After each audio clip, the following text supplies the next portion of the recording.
If you've ever been in a relationship that you knew was destroying you, but you just couldn't leave, I want you to hear me clearly. It's not because you're weak, it's not because you're not smart or strong enough, and it's definitely not because you secretly want to be miserable. It's because you are likely caught in a powerful, invisible psychological trap. I know because I was in one too. I spent years inside that trap, feeling my soul get smaller every day, wondering what was wrong with me. Why couldn't I just walk away from something who was clearly hurting me? The answer wasn't about strength, it was about something called a trauma bond, a deeply rooted emotional attachment that hijacks your brain and your heart. In this video, I'm pulling back the curtain. We're going to talk about what a trauma bond is, how it's built, and what it does to your mind, body, and spirit. And I'll share what it took for me to finally break free. If you feel trapped, confused, or like you're losing your mind, please stick with me. You are not alone, and understanding what's happening to you is the very first step toward breaking free. What is a trauma bond? It sounds like a clinical term, but the experience is personal and confusing. A trauma bond is a powerful emotional attachment that forms when abuse is paired with intermittent kindness. It's a vicious cycle of mistreatment followed by just enough affection to keep you hanging on. Think of it like an addiction. You're not bonded to the abuse itself, you're bonded to the hope that the person who love bombed you in the beginning will show back up.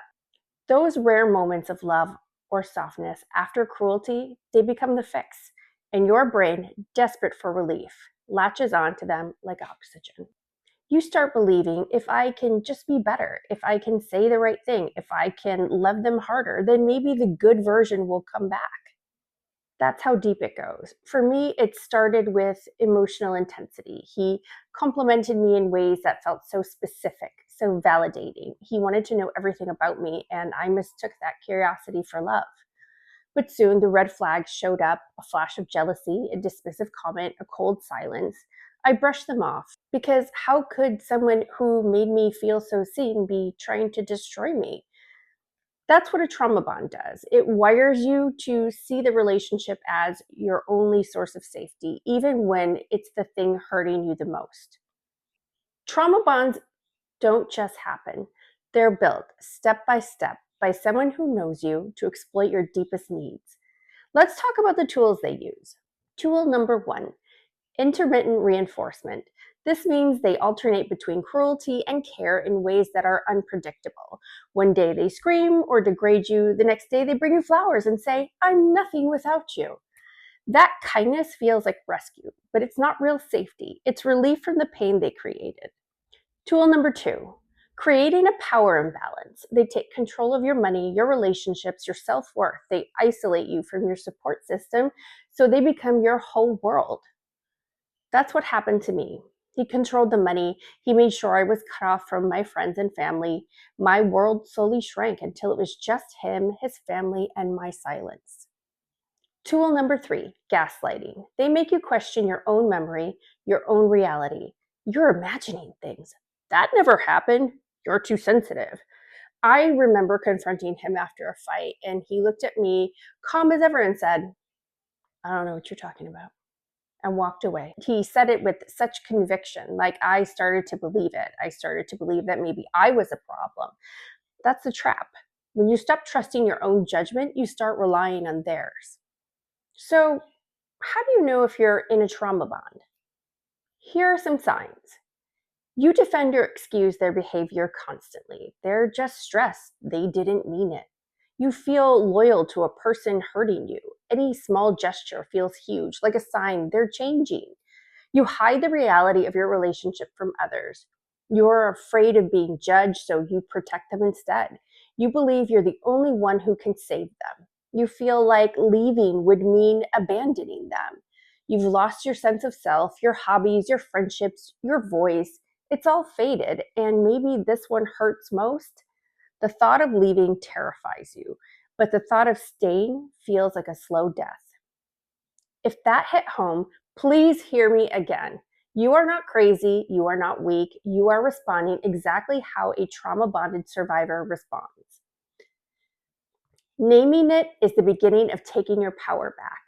I know this is heavy, but if this is landing for you, please take a second to like this video and subscribe to the channel. We talk about the hard stuff here because knowledge is freedom. And if you're in an abusive situation right now, you are not alone. Please check the description below. I've included links to some resources and the National Domestic Violence Hotline. Depending on where you live, you will have different resources and shelters. Getting support is not weakness, it's power. Deciding to leave is one of the bravest things you can ever do, but I need to tell you the truth. The first days, weeks, even months after leaving can feel worse than staying. You might feel intense withdrawal, like you're detoxing from a drug, because in a way you are. You feel empty, alone. Your brain will play highlight reels of the good moments. You'll forget the terror and remember the laughter. I've been there. I remember sitting in my new space, finally free and feeling more trapped than ever. I kept thinking, was it really that bad? Did I make a mistake? That's the trauma bond screaming to survive. You're also feeling guilt, self-doubt. You'll wonder if you abandoned them, if you were the toxic one. But those thoughts, they're not your voice. They're echoes of your abuser. You might even have physical symptoms, anxiety, nausea, insomnia. That's your body coming down from chronic survival mode. And the most dangerous moment, when nostalgia kicks in, when you remember the love bombing and forget the trauma. This is why so many survivors return again and again. If you've ever gone back before, you're not a failure. You're a human being trying to break a very powerful bond, and you are learning how to fight back. So what do you do now? Go no contact. Cut the cord, block the number, don't check their social media. If you share kids, go low contact. Stick to logistics only. Use court-monitored apps. Be the gray rock. Boring, emotionless, non-reactive. Build your support system. Reconnect with safe people. Join a survivor group. Let people remind you who you really are. Educate yourself. Knowledge is power. Study trauma bonds. Study narcissistic abuse. Learn until you can say with confidence, it wasn't your fault. Get trauma-informed therapy. Find a therapist who understands this dynamic. They can help you rewire the beliefs the abuser planted in your mind. Talk to yourself like someone you love. You are not broken. You are healing. Write it down. Keep a journal. Document what really happened. So when nostalgia hits, you can remind yourself why you left. For me, reading old text messages is hard, but it grounds me. It reminds me of how far I've come and what I will never go back to. Breaking free from a trauma bond is not a single moment. It's a journey. You will stumble, you will grieve, but you will also rise.